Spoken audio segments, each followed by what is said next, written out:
Bernardine Dohrn, née Ornstein, born January 12, 1942, is a retired law professor and a former leader of the radical Weather Underground.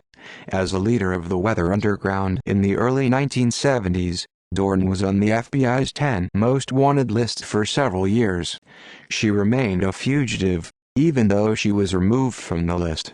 After coming out of hiding in 1980, Dohrn pleaded guilty to misdemeanor charges of aggravated battery and bail jumping. Dohrn had graduated from the University of Chicago Law School in 1967. During the 1980s, she was employed by the Sidley and Austin law firm. From 1991 to 2013, Dohrn was a clinical associate professor of law at the Children and Family Justice Center at Northwestern University School of Law. She is married to Bill Ayers, a co-founder of the Weather Underground. Early life. Bernardine Dohrn was born Bernardine Ornstein in Milwaukee, Wisconsin, in 1942, and grew up in Whitefish Bay, an upper-middle-class suburb of Milwaukee. Her father, Bernard, changed the family surname to Dohrn when Bernardine was in high school. Her father was Jewish and her mother, Dorothy, née Soderberg, was of Swedish background and a Christian Scientist. Dohrn graduated from Whitefish Bay High School, where she was a cheerleader, treasurer of the Modern Dance Club, a member of the National Honor Society, and editor of the school newspaper. She attended Miami University in Oxford, Ohio for 1 year before transferring to the University of Chicago, where she graduated with honors with a BA in political science in 1963. Dohrn received her JD from the University of Chicago Law School in 1967. While attending law school, Dohrn began working in support of civil rights movement leader Martin Luther King Jr. and became the first law student organizer for the National Lawyers Guild. Activist career. Students for a Democratic Society involvement. Dohrn became one of the leaders of the Revolutionary Youth Movement, RYM, a radical wing of Students for a Democratic Society, SDS, in the late 1960s. Dohrn with 10 other SDS members associated with the RYM issued, on June 18, 1969, a 16,000-word manifesto entitled, "You Don't Need a Weatherman to Know Which Way the Wind Blows," in New Left Notes. The title came from Bob Dylan's song, "Subterranean Homesick Blues." The manifesto stated that, "The goal of revolution is the destruction of U.S. imperialism and the achievement of a classless world communism." The manifesto concludes with the following. The RYM must also lead to the effective organization needed to survive and to create another battlefield of the revolution. A revolution is a war. When the movement in this country can defend itself militarily against total repression, it will be part of the Revolutionary War. This will require a cadre organization, effective secrecy, self-reliance among the cadres. The manifesto also asserted that African Americans were a black colony within the U.S. government that was doomed to overextend itself, and the RYM was needed to quicken this process. Dohrn said, "The best thing that we can be doing for ourselves, as well as for the Black Panthers and the revolutionary black liberation struggle, is to build a fucking white revolutionary movement." The 9th Annual National SDS Conference was held at the Chicago Coliseum on June 18-22, 1969, and the SDS collapsed in a revolutionary youth movement-led upheaval. Soon after, the revolutionary youth movement became known as the Weathermen. Dohrn led the Weathermen faction in the SDS fight and continued to be a leader afterward.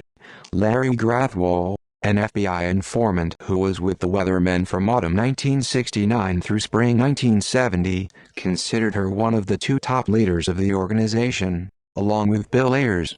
On May 26, 1968, as a speaker for the National Lawyers Guild, Dohrn said she was filing a motion in federal court asking for an injunction to halt any disciplinary action that was being taken against student activists and represented students from Columbia University who were striking and protesting. On June 14, 1968, Dohrn was elected the interorganizational secretary of SDS, and, once elected, was asked if she was a socialist. She replied, I consider myself a revolutionary communist. From August 30th to September 1st, 1968, Dohrn visited Yugoslavia. Her involvement with SDS and political advocacy stretched beyond the United States as well, as she and other SDS leaders had met with representatives from North Vietnam and the National Liberation Front of South Vietnam in Budapest, Hungary to discuss peace talks. She and a delegation from the SDS also traveled to Cuba via Mexico City, Mexico on July 4, 1969, and later arrived in Canada via a Cuban vessel on August 16, 1969. The night of October 1, 1968, Dohrn spoke at a meeting in Chicago to condemn Chicago's Mayor Daley's orders to attack protesters during the 1968 Democratic National Convention.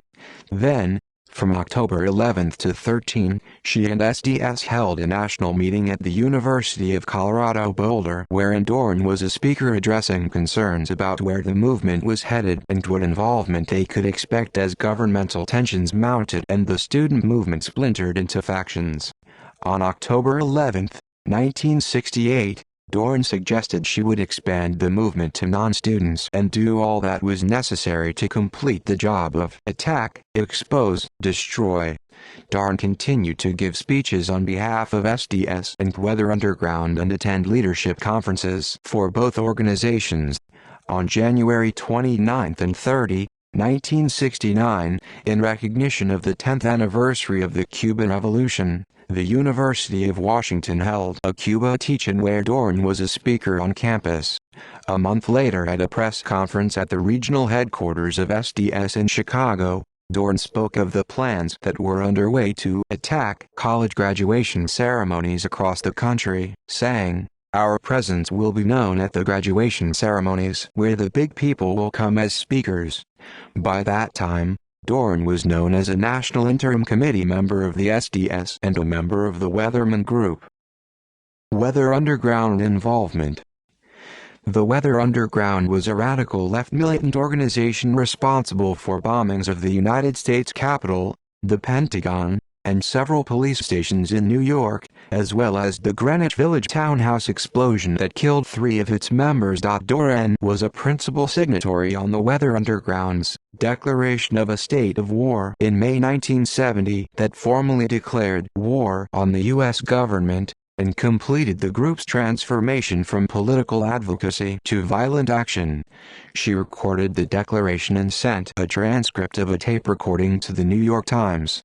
Dohrn also co-wrote, with Bill Ayers, and published the subversive manifesto Prairie Fire in 1974 and participated in the covertly filmed Underground in 1976. In late 1975, the Weather Underground put out an issue of a magazine, Asawatame, which carried an article by Dohrn entitled, "Our Class Struggle." The article was described as a speech given to the organization's cadres on September 2 of that year. In the article, Dohrn clearly stated support for communist ideology. "We are building a communist organization to be part of the forces which build a revolutionary communist party to lead the working class to seize power and build socialism. We must further the study of Marxism-Leninism within the WUO, Weather Underground organization. The struggle for Marxism-Leninism is the most significant development in our recent history. We discovered through our own experiences what revolutionaries all over the world have found, that Marxism-Leninism is the science of revolution, the revolutionary ideology of the working class, our guide to the struggle." According to a 1974 FBI study of the group, Dohrn's article signaled a developing commitment to Marxism-Leninism that had not been clear in the group's previous statements, despite their trips to Cuba and contact with Vietnamese communists there. Statements about Tate LaBianca murders. Dohrn was criticized for comments she made about the murders of actress Sharon Tate and retail store owners Leno and Rosemary LaBianca by the Charles Manson clan. In a speech during the December 1969 War Council meeting organized by the Weathermen, attended by about 400 people in Flint, Michigan, Dohrn said, "First they killed those pigs, then they ate dinner in the same room with them, then they even shoved a fork into the pig Tate's stomach. Wild. In greeting each other, delegates to the War Council often spread their fingers to signify the fork. Arrests and trials. On August 22, 1969, Dohrn was arrested in Chicago and charged with possession of drugs. The defense argued that Chicago police had conducted an illegal search of the car in which she was a passenger, which led Judge Kenneth Arvent of the Narcotics Court of Chicago to dismiss the charges. On September 20, 1969, at an anti-Vietnam War rally at the Davis Cup tennis tournament in Cleveland, police arrested Dohrn and 20 other persons on charges of disorderly conduct. On September 26, 1969, Dohrn was arrested again in Chicago during a rally in support of the 8 men accused of conspiracy concerning protests during the 1968 Democratic National Convention, who were on trial for riot conspiracy charges. Dohrn was next arrested on October 9, 1969, by the Chicago police during a rally for the women's faction of the Weathermen Group and was later released on a $1,000 bond. On October 31, 1969, a grand jury indicted 22 people, including Dohrn, for their involvement with the trial of the Chicago 8, and she was again indicted on April 2, 1970, when a federal grand jury indicted 12 members of the Weathermen Group on conspiracy charges in violation of anti-riot acts during the Days of Rage. However, all of these convictions were reversed on November 21, 1972, by the United States Court of Appeals for the Seventh Circuit on the basis the judge was biased in his refusal to permit defense attorneys to screen prospective jurors for cultural and racial bias. Due to the increasing volatility of the weather underground led by Dohrn, on October 14, 1970, Dohrn was added to the Federal Bureau of Investigation's 10 Most Wanted Fugitives list. She was removed in December 1973, after District Court Judge Damon Keith dismissed the case against the Weathermen. That dismissal was followed shortly by another, when, on January 3, 1974, Judge Julius Hoffman dismissed a 4-year-old case against 12 members of the Weathermen faction of the Students for a Democratic Society, including Dohrn. She had been charged with leading the riotous Days of Rage. Coming out of hiding while on the run from police, Dohrn used many aliases, including Bernardine Dohrn, H.T. Smith, and Marion Delgado, and married another Weathermen leader, Bill Ayers, with whom she has 2 children. During the last years of their underground life, Dohrn and Ayers resided in Chicago, where they used the aliases Christine Louise Douglas and Anthony J. Lee. In the late 1970s, the Weathermen Group split into 2 factions, the May 19th Coalition and the Prairie Fire Collective, with Dohrn and Ayers in the latter. The Prairie Fire Collective favored coming out of hiding, with members facing the criminal charges against them, while the May 19th Coalition remained in hiding. A decisive factor in Dohrn's decision to come out of hiding were her concerns about her children. The couple turned themselves in to authorities in 1980. While some charges relating to their activities with the Weathermen were dropped due to prosecutorial misconduct, CCOINTELPRO, Dohrn pleaded guilty to misdemeanor charges of aggravated battery and bail jumping, for which she was put on probation. After refusing to testify against ex-Weatherman Susan Rosenberg in an armed robbery case, Dohrn was held in contempt of a grand jury and served 7 months in prison. Shortly after turning themselves in, Dohrn and Ayers became legal guardians of Chase Boyuden, the son of former members of the Weather Underground Kathy Boyuden and David Gilbert, after the couple were convicted of murder for their roles in a 1981 armored car robbery. Later life and professional career. From 1984 to 1988, Dohrn was employed by the Chicago law firm Sidley Austin, where she was hired by Howard Drienens, the head of the firm, who knew Thomas G. Ayers, Dohrn's father-in-law. "We often hire friends," Drienens told a reporter for the Chicago Tribune. However, Dohrn had not been admitted to the New York or Illinois bar even though she had passed both bar exams. She did not submit an application to the New York Supreme Court's Committee on Character and Fitness, and she was turned down by the Illinois Ethics Committee because of her criminal record. Trianon said of the Illinois rejection, "Dohrn didn't get a law license because she's stubborn. She wouldn't say she's sorry." In 1991, Dohrn was hired by Northwestern University School of Law as an adjunct professor. Her title was Clinical Associate Professor of Law. She was one of the founders of the Children and Family Justice Center in the Bloom Legal Clinic at Northwestern Law. Because Dohrn was hired as an adjunct, a temporary assignment, her appointment did not require faculty approval. When law school officials were asked whether or not the dean or the board of trustees approved the hiring, the school responded as follows. While many would take issue with views Ms. Dohrn espoused during the 1960s, her career at the law school is an example of a person's ability to make a difference in the legal system.